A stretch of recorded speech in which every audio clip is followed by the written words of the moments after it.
Diduga akibat hujan disertai angin kencang, kandang ayam di Dusun Cemetuk RT 4 RW 4, Desa atau Kecamatan Celuring, Kabupaten Banyuwangi, porak-poranda. Peristiwa tersebut disampaikan Kapolsek Celuring, AKP Eko Darmawan usai anggota Polsek serta Babinsa tinjau ke lokasi.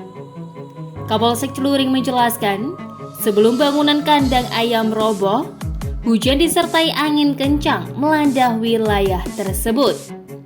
Usai kondisi hujan reda, Babin Kaptimas dan Babinsa ke lokasi guna melakukan pendataan dan membantu pembersihan.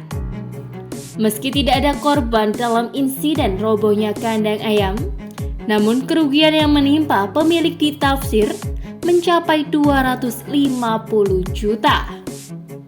Tim Liputan Banyuwangi Hits melaporkan.